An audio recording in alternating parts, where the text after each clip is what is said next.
हाँ, बागेश्वर बाबा यही हैं और जगह जगह बड़े बड़े होर्डिंग लगे हुए हैं। हमने रास्ते में देखा जब आ रहे थे इधर, तो वो भविष्य देखता है सबका, पर जब खुद का भाई जेल जा रहा था तो कह रहा था संविधान की प्रक्रिया में विश्वास रखते हैं, संविधान के कानून से जो होगा वो उसको सजा मिल जाएगी। यानी कि आपका तो भाग्य वो खुद बताता है और अपने भाई का भाग्य वो संविधान पर छोड़ता है। तो आप खुद तय करिए कि आप किस पर भरोसा कर रहे हैं, शक्तिशाली कौन हुआ। जब बाबाओं के ऊपर कार्रवाई आती है तो वो जेलों में बैठ करके प्रवचन नहीं करते, वो धाराओं में देखते हैं कि बचने का तरीका क्या है, वकीलों को पैसा भरते हैं कि मुझे बचा। जब चोरी होती है, मंदिरों में चोरी होती है, इनके भाई बेटे पकड़े जाते हैं अपराधों में, तब ये किसी मंदिर में अर्जी नहीं लगाते, ना एप्लीकेशन लिख के मंदिर में या किसी भी बागेश्वर चमत्कारी दरबार में रखते, वो एप्लीकेशन लिखकर थाने पहुंचाते हैं, क्योंकि उन्हें पता कार्रवाई मंदिर से नहीं होगी, कार्रवाई थाने से होगी। लेकिन जब न्याय चाहिए तो जाएंगे हमारे बाप के संविधान तहत। क्यों भाई, तुम्हें अपने बाप पे भरोसा नहीं है? बात करेंगे मनुस्मृति में ये था और वो था, अरे सारे वेदों में सारा साइंस भरा पड़ा था। अरे मुंह से बच्चा पैदा होता है, इसे तुम साइंस कहते हो? कौन सी यूट्रस भरी है भी मुंह में? भुजाओं से क्षत्रिय पैदा हो गया, भुजा में कौन सी यूट्रस है भाई? कहीं हो तो ढूंढना। हमारा बाबा साहब अम्बेडकर वहीं से पैदा हुआ जो दुनिया में सारे लोग पैदा होते हैं और सबकी नसबंदी करके डाल दी। तो तुमसे ज्यादा पावरफुल वो व्यक्ति है। जब लोग रो रहे हैं और सिसकियां भर रहे हैं लेकिन आवाज़ नहीं निकाल रहे, उस वक्त आप दहाड़ रहे हैं मंचों से, तो ये बहुत हिम्मत की बात है। क्योंकि सरकार जिस तरह से व्यवहार कर रही है, ऐसे में सब डरे हुए हैं, दहशत का माहौल बना दिया है। तो ऐसे कार्यक्रम का आयोजन करना और बाबा साहब अम्बेडकर की जयंती को इस भव्य तरीके से आयोजित करके लोगों तक उनके विचारों का प्रचार प्रसार करना, ये सराहनीय काम है। पटना बिहार की धरती को मैं नमन करती हूँ, जहाँ बुद्ध की किसी भी कोने को आप देखें तो यहाँ बुद्ध के विचारों का प्रचार प्रसार विश्व में सबसे ज़्यादा किया गया। और बाबा साहब डॉक्टर अम्बेडकर ने धम्म के रूप में हमें बुद्धा दिए और आज यहाँ पर सम्मान स्वरूप भी हमें बुद्धा मिले। तो इसके लिए इस धरती को मैं पुनः नमन करूँगी कि ये बुद्ध की वो धरती है जिसकी वजह से पूरे विश्व में भारत को पहचान मिलती है और भारत को सम्मान दिया जाता है। एक बात अभी प्रोफेसर साहब ने कही कि यूपी में 3 जातियों का नाम उन्होंने गिनाया। अब यूपी के भी 2 भाग हैं, पश्चिम और पूरब। ओबीसी बहुत ईगो में रहता है कि मैं तो हिंदू राष्ट्र बनाऊंगा, लेकिन जब उससे पूछ लो कि हिंदू राष्ट्र में तुम्हारी जगह कहाँ रहेगी, तो वो कहता है कि मैं तो यदुवंशी हूँ, पलटी मार जाता है। फिर उससे कहो कि भाई यदुवंशियों की जगह कहाँ रहेगी, कि हम तो कृष्ण जी के वंशज हैं। उससे पूछो कृष्ण ने तो लीला की, लेकिन तुम्हारे लिए क्या किया? तो फिर उसके पास कोई जवाब नहीं होता। तो इस तरह से लोगों को तैयार किया गया और खासकर ओबीसी। हमारे पश्चिम में 3 जातियां हैं, जाट, गुजर, यादव। हम तीनों जातियां एससी समाज को केकड़े की तरह कुचलते हैं, अपने पंजों में उनको जकड़ करके ताकत दिखाते हैं और कहते हैं कि हम बाहुबली हैं। लेकिन जैसे ही बात आती है खुद के न्याय की, खुद के अधिकार मांगने की, तो सामने वाले को देख करके कांप जाते हैं, डर जाते हैं। हम ओबीसी ये क्यों नहीं समझते कि जिसने छीना है पहले उससे ले। मैं ये उन ओबीसी को कह रही हूँ जो सुनेंगे यहाँ से, उनके घमंड के आगे हमारे प्रयास बड़े छोटे से लगते हैं, क्योंकि वो बड़े विकराल तरीके से हिंदुत्व का झंडा लेकर घूम रहे हैं। और उसमें हमारा युवा जो है इस कदर भाग रहा है, कभी शंकर कभी हनुमान एकदम शांत तस्वीरों में हुआ करते थे, आज खूंखार होते। ऐसे तस्वीरें देखते हैं आप उनकी कि बच्चा डरे, यानी वो जनता को डराना चाहते हैं और वो उन्हीं को अपना आइडल मानते हुए उनका झंडा लेकर घूम रहे हैं। जिस संविधान ने उन्हें सुरक्षा दी, सम्मान दिया, आज उसको बारीकी से डैमेज किया जा रहा है। उसमें संशोधन की बात लगातार चल रही है और किए भी जा रहे हैं, उसकी समीक्षा की बात चल रही है। लेकिन प्रोफेसर लक्ष्मण यादव जैसे लोगों ने, संख्या में आज काफ़ी हैं, कई हैं, उनकी चूल्हे हिला के रख दी हैं। जो मोहन भागवत जी कहते थे संविधान की समीक्षा होनी चाहिए, आज जागरूक साथियों की हिम्मत और हौसले और काम का यह परिणाम है कि मोहन भागवत जी कहते हैं कि हिंदू धर्म ग्रंथों की भी समीक्षा होनी चाहिए। उसमें गालियाँ गलत लिखी गई हैं, ये जागरूकता का परिणाम है। तो यहाँ से यही बात मैं कहना चाहती हूँ, जब एक प्रोफेसर लक्ष्मण यादव जी की आवाज़ से, और उन जैसे 2-4 ही सिर्फ ऐसे हैं जो अभी इतने तार्किकपूर्ण तरीके से बात रख रहे हैं,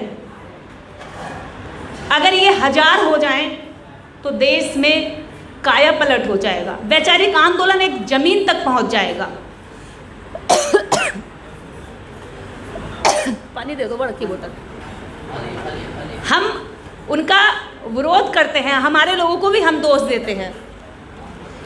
अभी यहाँ पर भी बहुत सारे लोग बैठे हैं, घर जाकर देखना, पुरुष यहाँ पर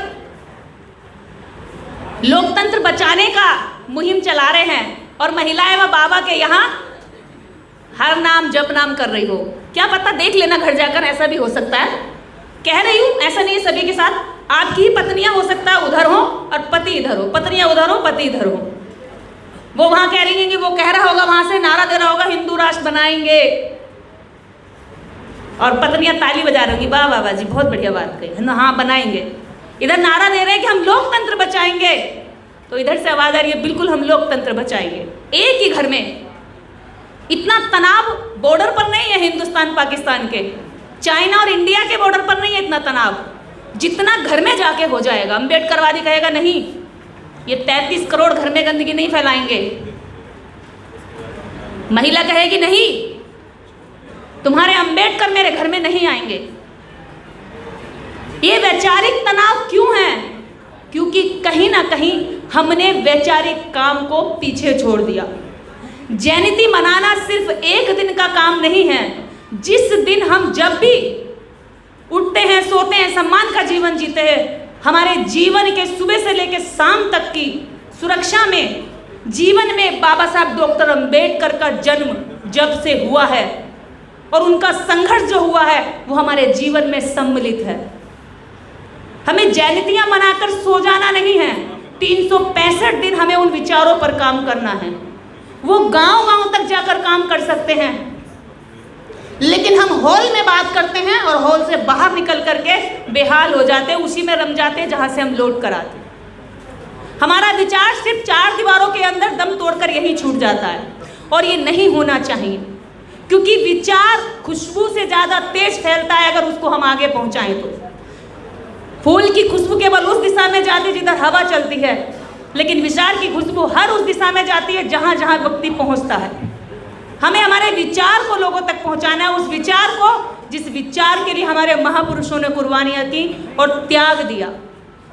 उन्होंने अपने जीवन में इस देश के लिए पूरा जीवन लड़ा, स्त्री अधिकारों की लड़ाई लड़ी। अगर आज स्त्रियां सम्मान का जीवन जी रही हैं तो ये आपको बताना पड़ेगा कि किसी भी लीला के कारण नहीं, किसी की रामलीला के कारण नहीं, बाबा साहब डॉक्टर अंबेडकर के हिंदू कोड बिल और भारतीय संविधान में समानता के अधिकार और अवसर की वजह से आज महिलाओं के साथ जितना भी हम बात करें तो उन्हें पूरे साल भर के त्योहार पता होता है, व्रत पता होता है, सारी पूजा पद्धति पता होती है, लेकिन अगर उनसे अधिकारों की बात कर ले कि आपको अधिकार कहाँ से मिले तो उन्हें कुछ पता नहीं होता है, उनको बताया नहीं गया। दोष उनका भी नहीं है, हमें नहीं पता था तब हमें भी लगता था कि सब ऊपर से चल रहा है, कोई है शक्तिशाली जिसने हमें सब कुछ दिया है।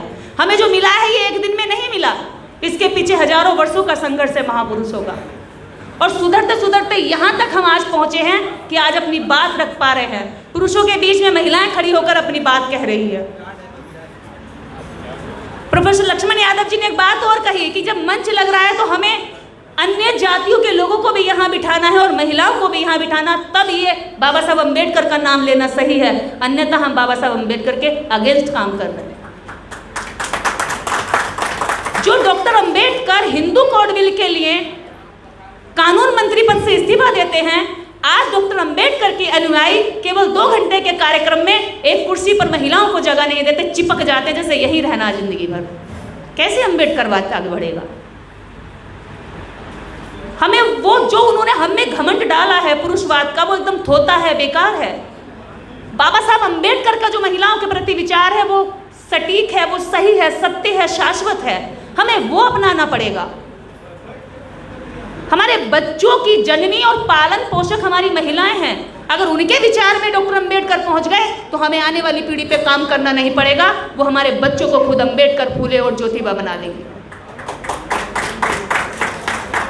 हम इधर उधर काम ना करके हम महिलाओं पे काम कर दें तो मुझे लगता है आने वाली कई पीढ़ियों का काम खुद ही मिल जाएगा। आज हम लोग आंदोलन कर रहे हैं, ये जातीय घृणा का आंदोलन छोड़ करके हम इससे ऊंचे और बड़े आंदोलन कर सकते हैं। हम सत्ता में भी जा सकते हैं। वो यही बात मैं आज कहने वाली थी। हालांकि मैं यहाँ आज धन्यवाद करूंगी वेद प्रकाश जी का कि पटना आई थी किसी और काम से, लेकिन उन्होंने इस कार्यक्रम में यहाँ ला करके मुझे बोलने का भी अवसर दिया और पूरा सम्मान दिया। इसके लिए पूरे पटना का आभार। मेरी कोई तैयारी नहीं थी, मुझे पता नहीं था क्या प्रोग्राम है, कैसे है, बस यूं ही मैं खड़ी कर दी गई हूँ। तो मुझे लगा कि जो ज़रूरी चीज़ें हैं, जो कुछ है मैं कह सकती हूँ, इसलिए और ज़्यादा टाइम नहीं लूँगी क्योंकि मैं वक्ताओं की लिस्ट में नहीं थी, तो और वक्ताओं का टाइम कटेगा। बागेश्वर बाबा भी आए हैं। हाँ, बागेश्वर बाबा यही हैं और जगह जगह बड़े बड़े होर्डिंग लगे हुए हैं। हमने रास्ते में देखा जब आ रहे थे इधर, तो वो भविष्य देखता है सबका, पर जब खुद का भाई जेल जा रहा था तो कह रहा था संविधान की प्रक्रिया में विश्वास रखते हैं, संविधान के कानून से जो होगा वो उसको सजा मिल जाएगी। यानी कि आपका तो भाग्य वो खुद बताता है और अपने भाई का भाग्य वो संविधान पर छोड़ता है। तो आप खुद तय करिए कि आप किस पर भरोसा कर रहे हैं, शक्तिशाली कौन हुआ।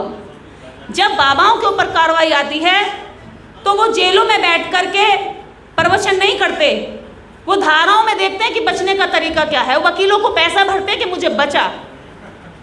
जब चोरी होती है, मंदिरों में चोरी होती है, इनके भाई बेटे पकड़े जाते हैं अपराधों में, तब ये किसी मंदिर में अर्जी नहीं लगाते, ना एप्लीकेशन लिख के मंदिर में या किसी भी बागेश्वर चमत्कारी दरबार में रखते, वो एप्लीकेशन लिखकर थाने पहुंचाते हैं, क्योंकि उन्हें पता कार्रवाई मंदिर से नहीं होगी, कार्रवाई थाने से होगी। अरेस्टिंग मंदिर से नहीं होगी, अरेस्टिंग थाने से होगी। गुणगान तो करेंगे अपने बाप का, लेकिन जब न्याय चाहिए तो जाएंगे हमारे बाप के संविधान तहत। क्यों भाई, तुम्हें अपने बाप पे भरोसा नहीं है?